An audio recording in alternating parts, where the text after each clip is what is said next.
Ассалаумағалейкум ардақты ағайын. Әлі күнге дейін қазақ халқы тек қазақ тілін дамыту арқылы ғана жағдайының жақсартынын әлі күнге дейін түсінбей жүрміз. Бұны негізі ең бірінші тіл арқылы халықты байыту деген нәрсені ең бірінші арабтар ойлап тапқан.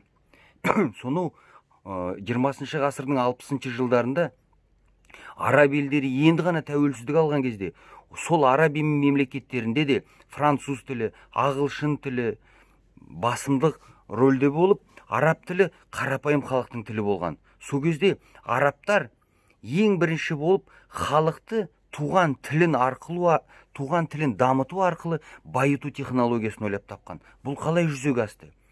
Арабтар ең бірінші мемлекеттік қызметте іс жүргізуді тек қана араб тілінде жүргізе бастаған. Соның нәтижесінде араб тілін білген адамдар ғана мемлекеттік қызметте жоғары лауазымдарға қол жеткізе бастап, осындай процестің нәтижесінде араб халқының өкілдері немесе араб тілін жетік меңгерген араб елдердің азаматтары ғана мемлекеттік қызметте жұмыс істеуге қол жеткізді. Соның нәтижесінде көптеген кеше есік алдын сыпырып, сантехникалық жұмыстарды жүзеге асырып жүрген арабтар мемлекеттік қызметте жоғары лауазымдарға қол жеткізіп, жоғары жалақы ала бастады.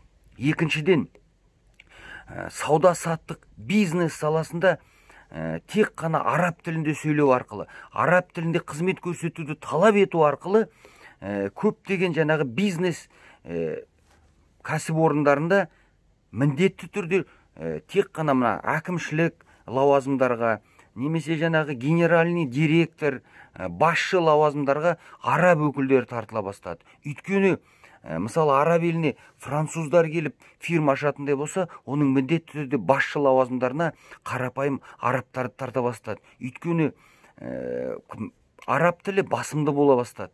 Немесе сол жерде басқа ұлттың өкілдері магазин ашатын болса, нарық ашатын болса, ол жерге міндетті түрде жоқ дегенде сатушы қылдырып, арабтың өкілдері тартыла бастады. Неге? Өйткені қарапайым халық араб тілінде қызмет көрсетуді талап ете бастады. Көрдіңіздер ме? Тура сол сияқты бүгінгі мына есік алдын сыпырып жүрген, еденді жуып жүрген қазақтың азаматтары ертең күні жақсы өмір сүрсін десек, біз барлықтарымыз осы қызмет көрсету саласында, ресторанға барған кезде, моншаға барған кезде, кафелерге барған кезде қазақ тілін талап ететін болсақ, яғни қазақ халқының жағдайы жақсарады. Неге десеңіздер, сол бизнестің өкілдері, бизнес кәсіпорындарының иелері қазақ тілін білетін қазақ халқының өкілдерін жақсы жұмыстарға тарта бастайды. Жоқ дегенде сатушы, администратор позицияларына қазақ халқының өкілдерін тарта бастайды. Қазақ тілін жетік меңгерген адамдарды тарта бастайды. Ал қазақ тілін қазақтан артық кім білет жақсы? Кім жақсы игере алады? Көрдіңіздер ме? Сондықтан да қазақ тілінің болашағы қазақ халқының жарқын болашағымен тікелей байланысты екенін түсіну керекпіз. Қалайық? Ағайындар, барған жерімізде сауда орындары болсын, басқа қызмет көрсету орындары болсын, мемлекеттік қызмет орындары болсын, сол жерде мемлекеттік тілде, яғни қазақ тілінде қызмет көрсетуді талап ететін болсақ, біздің ертеңгі күні, яғни қазақ халқының болашағы жақсы болады. Осыны түсінейік, осыны неғұрлым ертерек түсінсек, соғұрлым қазақ халқының жағдайы тезірек дами бастайды.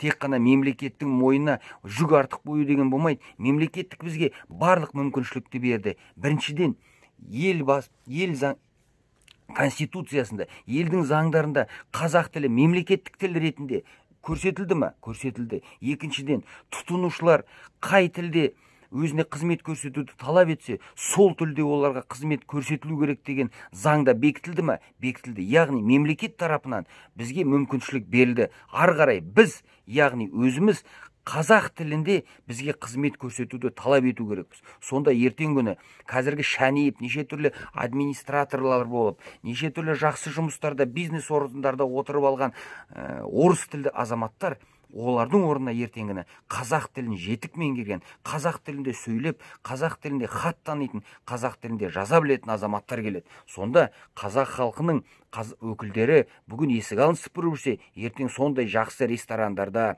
жақсы мемлекеттік қызметтерде қазақша білмейтіндердің орнын басады. Яғни қазақ халқының болашағы қазақ тілдің болашағымен тікелей байланысты екенін түсінейік ағайын.